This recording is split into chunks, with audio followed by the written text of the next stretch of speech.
We are Ben and MP, and we've been bringing a wrecked wooden sailboat back to life so we can make it our home. In this episode, our engine, which has been on the deck for a very long time, is going to be brought to where it belongs, which is inside the engine room on its berth. Bringing the engine to the engine room is something very exciting indeed. But even more exciting than that is a very special invitation that we have to do for you guys right now. If you guys like boats, you probably have heard of the Annapolis Boat Show, which is between October 13th and 17th. And there's something about that. What is it?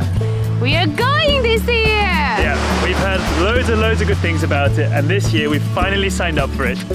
And we're going. So we have a special invitation for you guys, and that is to come and meet us there, because we will be at the YouTubers booth, and we would love to meet every single one of you. So if you can and want to be there, we'd love to come and chat with us. So if you're interested in coming and meeting us and joining us, we have a special discount code for you to get the tickets to the Annapolis show. Using SAILBOAT22, you get $5 off on each ticket, and then you can come and meet us with a little discount, which is amazing. But enough about that. I think it's now time to get our engine from the deck into the engine bay. So let's do this. Here we are with this foamy thing that's also reflective that we're gonna install in our engine room. What are they for? They are for avoiding noise to come in here on deck, also the temperature from the engine, and also this material shouldn't catch on fire, so it will make the engine room safer. So we have this in this size, and of course we'll need to measure and cut to make them fit exactly there, and you're gonna watch us as we do it.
So my dad and my uncle helped me out putting this acoustic isolation here. So now the engine room is finally ready to receive the engine. Visually today is a lot going to change. As you can see, there's this plank that's been fastened up here onto the roof with a big clamp. Of course, there's a piece of wood on top as well to make sure the roof doesn't break. We're going to put a little support up here as well, and then we're going to attach a little crane to this to finally bring the engine into where it belongs. The engine's been up here on deck for a very long time, and it was covered for protection, so I actually kind of forgot how pretty it is now. Now that we uncovered it and I saw again the colors, I'm so happy with it, and I'm so excited that it's going down finally to its place, and our boat will be a boat again. Its heart's coming back.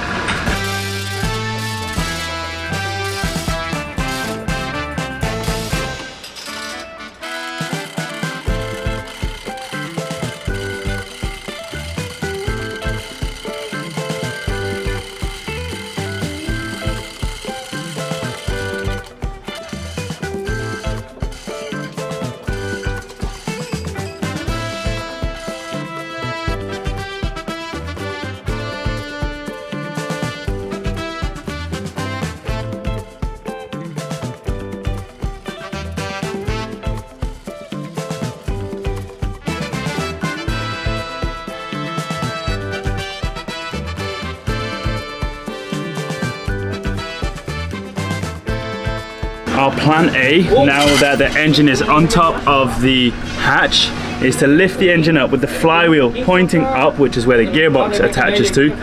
Bring the engine down into the hatch like that. We'll have another crane inside the engine and a plank that we can rest the engine on, so it kind of tilts back horizontally and we can pull it on top of its berth.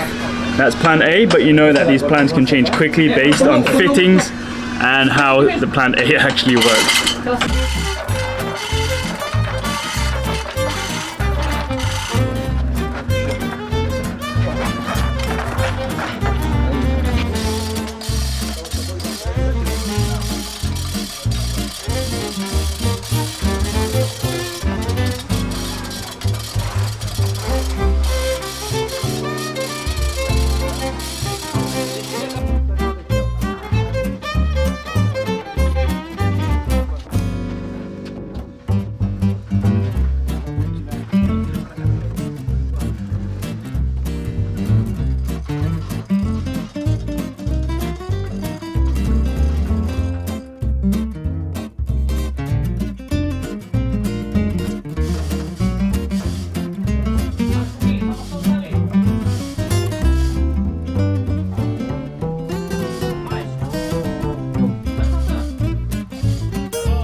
The engine is now in the right place, so these attach onto here. However, we have this big plank that's in the way now, which has to be removed, so we need to lift the engine up somehow and fix this.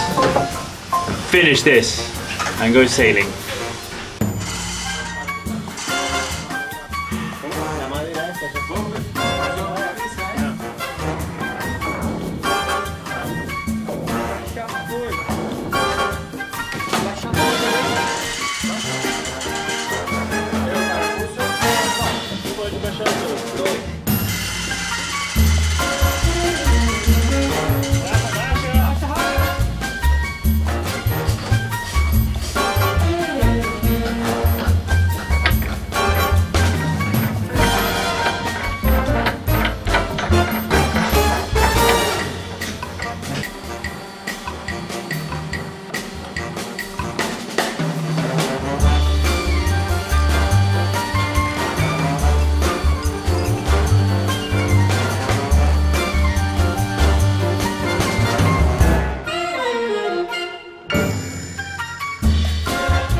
Another milestone, our engine is finally back inside the boat.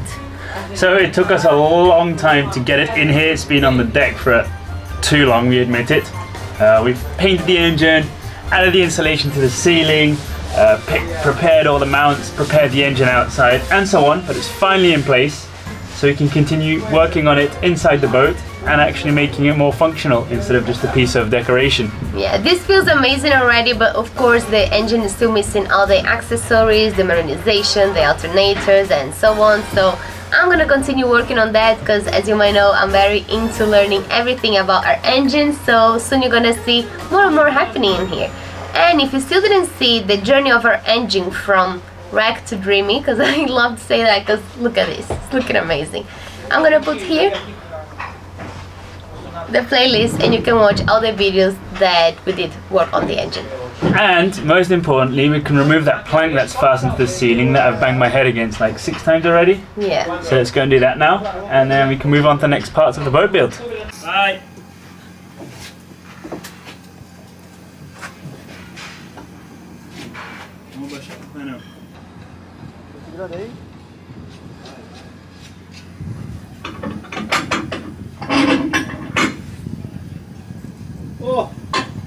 Parecen los Beatles.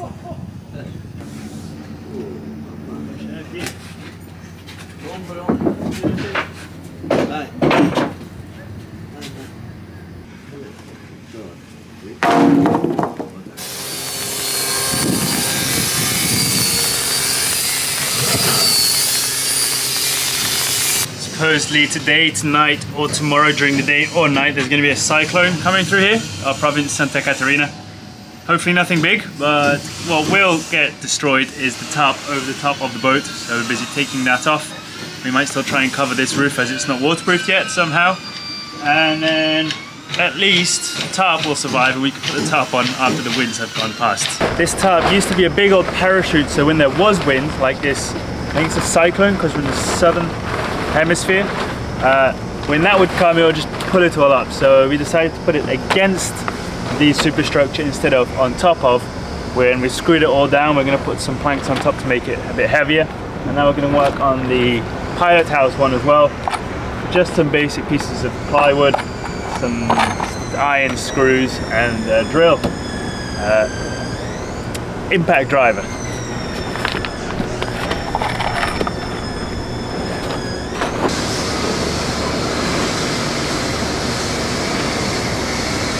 Abrimos un pelo para allá y un pelo para acá.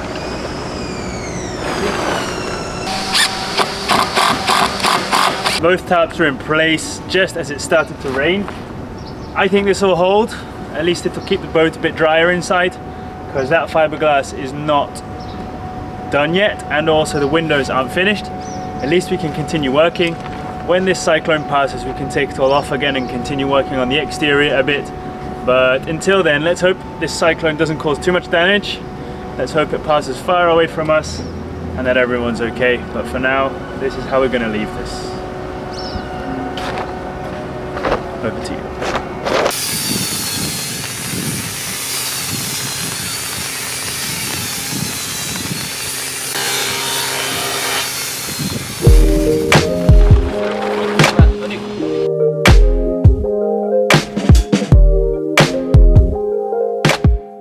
The tarp held, luckily.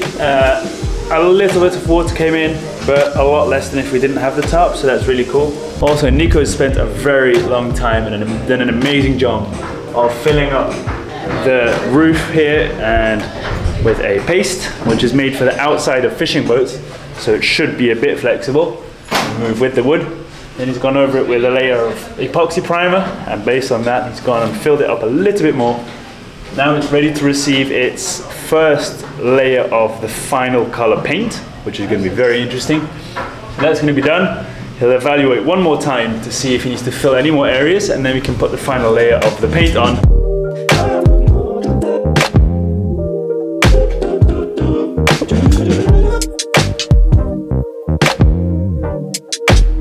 The paint we're using for the roof in between the varnish beams is going to be an Alaskan white PU, so it's to be pre-mixed with the thickener, no, the catalyzer and the thinner, and then Nico can start painting the roof. And I'm really curious to see what color this roof is going to be. It's white, but it's Alaskan white, so we'll see what Alaskan white is.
We have just finished placing all the PVC pipes that we had and have filled, and we've come up with a big number of ballast already, which is all filled into dead space. Now we're going to continue with this. However, we're going to see how much we can fit of these PVC pipes around the water tanks, and if we have to come up with other ballast maybe. But these are in for now, and it's looking amazing. It's very hidden, it's very centered to the keel. And also, we are going to fix them all into place, because lots of you have wondered, why are they all going to roll around and stuff? They're not. They're all going to be fastened, so they're completely sturdy and safe. So this is it for now. Let's move on to the next steps. Now we have the engine where it belongs, and we've worked a bunch more with some ballast. We'd like to thank everyone who's joined us on our virtual crew. Thank you so much, Mark, Christopher, Dag, and Nicholas for joining us on Patron, and Brenda for donating to the PayPal. And thank you Joseph, Greg, Nick, Logie and Livy Mayer, DJP Wilson, and Nahuak on OpenStreetMaps for leaving us a big super thanks on YouTube. See you next week.